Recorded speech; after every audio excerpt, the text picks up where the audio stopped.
रायबरेली सदर सीट से आज तक बीजेपी जीती नहीं, इस बार क्या होगा? इस बार भी नहीं जीतेगी। अब तो आपकी अदिति जो हैं जो कांग्रेस की यहाँ से विधायक रही वो बीजेपी में शामिल हो गई। बिल्कुल नहीं और जीतेगी। ये सीट तो उन्हीं के परिवार की रही है। बिल्कुल, हाँ, उनके परिवार की थी, उनके पिताजी की थी, लेकिन इस बार नहीं होगी। इस बार परिवर्तन होगा, रायबरेली सदर सीट में परिवर्तन होगा। वो जीते हैं। ये बताइए 1993 के बाद जी अखिलेश सिंह और अदिति सिंह के अलावा और कोई विधायक? देखिए यहाँ बिल्कुल उसके मतलब जो है उसके बाद नहीं, एक उनका एक वर्चस्व काम था। लोग डरते थे एक जगह के जिस इलाके में रहते थे जहाँ 40-50 हजार वोट इकट्ठा उनको मिल जाता था तो पीछा कोई उनका कर ही नहीं पाता था। वरना ऐसा नहीं है, जब अखिलेश पहली बार चुनाव जीते तो यहाँ का चुनाव 5-6 हजार से जीते। वो अशोक सिंह उनके भाई लड़े थे, समझे आप। तो ऐसा नहीं है, यहाँ पर वो यादव जी जो लड़े थे, उमा शंकर यादव, वो भी 4-5 हजार वोट से जबरदस्त 2,000 वोट से हरवाए गए थे सुनीता चौहान के खिलाफ, समझे। ऐसा नहीं है जनता, लेकिन जब यहाँ एक वर्चस्व कायम था, एक डर कायम था, वो डर अब नहीं रह गया। और इनके कामों से जो मौजूदा विधायक हैं इन्होंने कुछ किया नहीं, इसीलिए पाला बदल कर ये भाजपा में चली गई कि वहाँ से हमको सपोर्ट मिल जाएगा। लेकिन जनता ये तय कर चुकी है कि इनको, कोई भी हिंदू मुसलमान सब तय कर चुके हैं कि इनको अब की सिरे से खारिज कर दिया है जनता ने। पूरा कोरोना काल बीत गया, सरकार ने न तो किसी की हेल्प की है, बच्चों की फीस तक नहीं माफ की है। पूरे बच्चों की फीस जो है स्कूलों ने वसूली है। बहुत अच्छा मुद्दा। क्या ये मुद्दा है? बस यही है, यही मुद्दा है। हम लोग स्कूलों में बच्चों की फीस देते देते परेशान हो गए, और जबकि कहा गया था कि नहीं स्कूलों के बच्चों की फीस माफ की जाएगी, लेकिन कोई माफी नहीं हुई। हम लोग बच्चों को पढ़ा रहे हैं, जिसके 2 बच्चे 1 बच्चे हैं, सब परेशान हैं, पूरी पब्लिक परेशान। स्कूलों में हम लोग गए, रिक्वेस्ट किए, लेकिन कोई मान्य नहीं हुआ। कहते हो कि सब लोग शिक्षा कहाँ से? ये तो चाह रहे हैं कि शिक्षा जब होगी ही नहीं तो लोग ऐसे अपंग बने रहेंगे, बस यही मामला है। झूठों ने झूठे से कहा सच बोलो, झूठे ने झूठों से कहा सच बोलो, ये सरकारी ऐलान हुआ है सच बोलो। विधानसभा में झूठों की बहुमत है, जनता से कहा जाता है सच बोलो, जनता से कहा जाता है सच बोलो। 5 किलो राशन देते हो और उसी दिन जिस दिन राशन तुमने और तेल दिया उसी दिन 40 रुपए मोबाइल का कार्ड में बढ़ गया, समझे। 50 रुपए बढ़ गया। तेल जो है हम 80 में लेते थे, 220 में कड़वा तेल ले रहे हैं। सिलेंडर भरा नहीं पा रहे हैं। बच्चों की शिक्षा में पूरी फीस ली गई। यहाँ कोरोना टाइम में अध जली लाशें हमने देखी डलमऊ घाट पे, समझे। कुत्ता नोच रहे हैं, लाशें बहती हुई देखी। यहीं बगल में डॉक्टर रात में बैठे अपने घर का पेशेंट लिए, एक भाजपा के बड़े लीडर, उनसे जब मैंने रिक्वेस्ट की तो 4,000 का सिलेंडर 12,000 का हमको मिला, ऑक्सीजन सिलेंडर, समझे हैं। और योगी जी कहते हैं बगैर ऑक्सीजन किसी की मृत्यु नहीं हुई।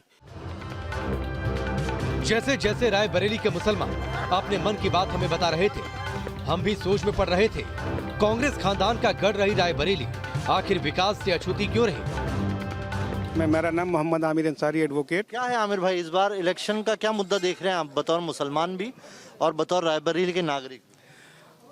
मैं इस चुनाव को बतौर भारत के नागरिक के तौर पे देख रहा हूँ। भारत के नागरिक के तौर पे इस देश विकास की राह जो रहा है।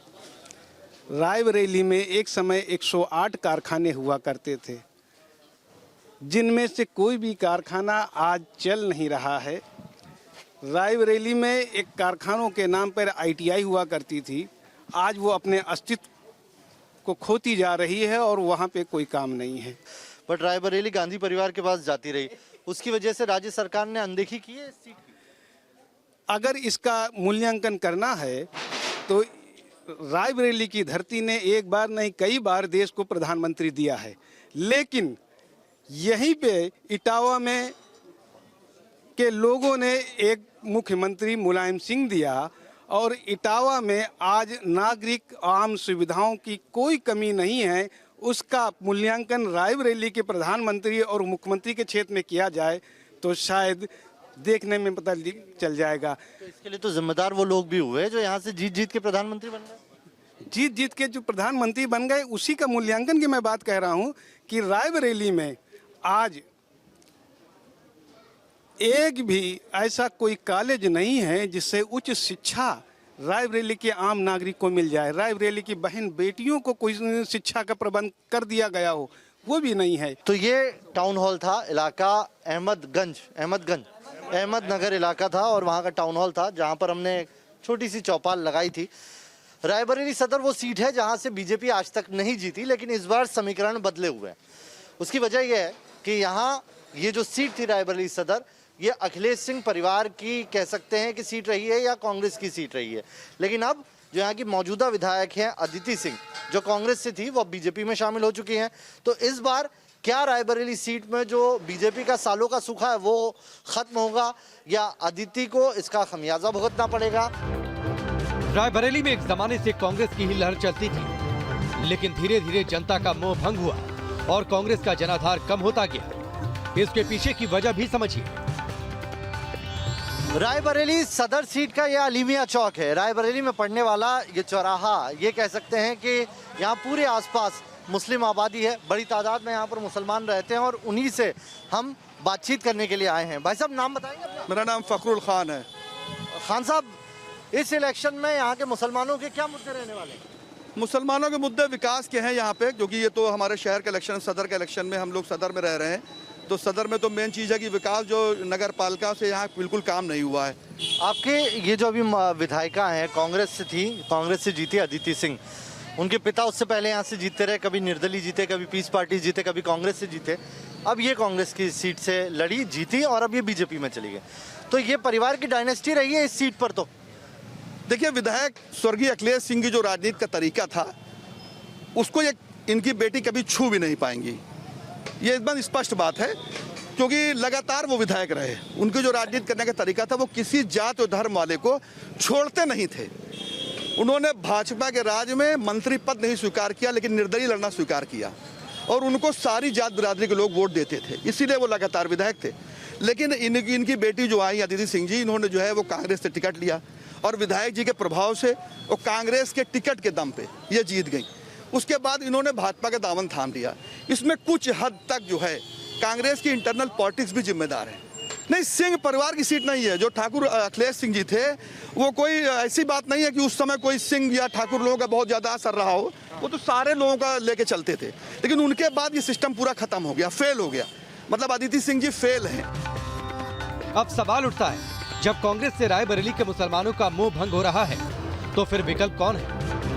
जबकि ये बात जगजाहिर है, मुसलमान बीजेपी को कभी खुलकर वोट नहीं करता। रायबरेली के लोगों को क्या बीजेपी से बहुत दिक्कत है क्या? कभी आज तक बीजेपी जीत नहीं पाई यहाँ पे? बीजेपी से दिक्कत रही है। बीजेपी ज़्यादातर ये देखा जाता है कि मुसलमान है तो वो बीजेपी विरोधी है। मुसलमान बीजेपी विरोधी क्यों है? हम गांधी जी के मानने वाले हैं। अगर हम धर्म के साथ रहते तो हम पाकिस्तान चले जाते। हम महात्मा गांधी के विचारों के साथ है तो हिंदुस्तान में है। केशव मौर्य जी कहेंगे वो जालीदार और टोपी वाले, इस तरह के बयान आप देंगे, फिर मुसलमानों से कहेंगे कि ये भाजपा के विरोधी है। अब हमसे प्यार तो करिए। लंबे बाल वाले आप हमारे लोगों को टिकट नहीं देते कि विधानसभा में हमारा परसेंटेज ही ना बचे। उसके बाद कहते हैं कि एक का हमारा साथ नहीं देती। अब अपने गिरेबान में तो झांक के देखें, हम तो आपके साथ अभी भी कंधे से कंधा मिला के चलने को तैयार है। मोदी या योगी से नफरत हावी हो रही है या विकास और ये मुद्दे होते हैं? ये तो उनकी नीतियों का है। उनकी नीतियाँ ही ऐसी हैं कि जिसको जो है आम आदमी नहीं पसंद करता है, उसमें मुसलमान या हिंदू कोई बात नहीं है। ऐसा थोड़ी नहीं कि हिंदू बरादरी के लोग जो है उनको लाइक करते हैं। अरे भाई, वो भी तो विरोध कर रहे हैं। जिनको हम चुनते हैं वो भी तो हिंदू हैं। अगर हमको चुनना हो कि भाई ठीक है कोई मुसलमान या उसकी पार्टी हो, लेकिन हम तो चुनते हैं उसी हिंदू को। जिनकी नीति अच्छी होती है उनको हम पसंद करते हैं। जो हमको कम से कम कुछ दे ना सके तो हमसे कुछ ले भी ना ले। सांसद सोनिया जी रही, हमेशा हैं, आज भी हैं, लेकिन उससे कोई भला जो है आम आदमी का नहीं हो रहा है। ओवैसी साहब का कितना असर है? अरे यहाँ ओवैसी होगा, नो कुछ नहीं, ओवैसी नहीं है। ओवैसी साहब जो हैं वो पर्यटक राजनीतिक हैं, पर्यटन के लिए आते हैं। वो बिहार में अपना कुछ उनको हिसाब बन गया था, बंगाल में लोगों ने उनको निगलेक्ट कर दिया, तो वो 8 सीटों पे कुछ लड़ा पाए। रायबरेली के मुद्दे क्या है? रायबरेली के मुद्दा, मेन मुद्दा तो विकास है। विकास की तरफ इस तरह जितना वादा करती है सरकार, दावे कर रही है, उतना मुद्दे जो है विकास दिखाई नहीं दे रहा है। उसी के लिए मुद्दे हैं कि जो विकास करे और सेक्युलर पार्टी हो, जो हिंदू मुस्लिम सबको एक साथ जोड़कर चले। मेरा मानना है कि वही सरकार आए तो ज़्यादा बेटर है। रायबरेली जिले में 6 विधानसभा सीट आती है। 2017 में जिसमें से 2 पर कांग्रेस जीती थी, 3 सीटों पर बीजेपी और 1 पर समाजवादी पार्टी ने जीत हासिल की थी। कांग्रेस के कद्दावर नेता रहे अखिलेश सिंह के निधन के बाद अदिति सिंह ने कांग्रेस के टिकट पर जीत दर्ज की, लेकिन वो कांग्रेस छोड़कर बीजेपी में शामिल हो चुकी हैं। ऐसे में रायबरेली का मुसलमान अब किसे वोट करेगा, ये बड़ा सवाल है। क्या रायबरेली में मुसलमान नए समीकरण के लिए कुछ गणित बिठा रहा है? इसका पता 10 मार्च को चल जाएगा।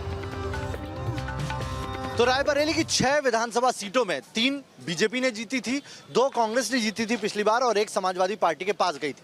लेकिन जो कांग्रेस ने 2 सीटें जीती थी, जिसमें रायबरेली सदर और हरचंदपुर थी, वो दोनों कांग्रेस नेता अब बीजेपी में शामिल हो चुके हैं। विकास कार्य यहाँ नहीं हो पाए हैं, इसका मलाल लोगों के बयानों में दिखाई देता है। अब इसके पीछे वजह यहाँ के उन नेता जो यहाँ से जीत के गए उनकी नजरअंदाजी है, या सियासी एक जो रस्साकशी थी उसकी वजह से रायबरेली इस तरीके से जो विकास नहीं हुआ है उसकी मार झेल रही है। ये सारे सवाल हैं जिनका जवाब यहाँ की जनता इस चुनाव में देगी। बड़े मियाँ किधर चले में आज रायबरेली से इतना ही। कल फिर किसी और सीट पर करेंगे मुलाकात।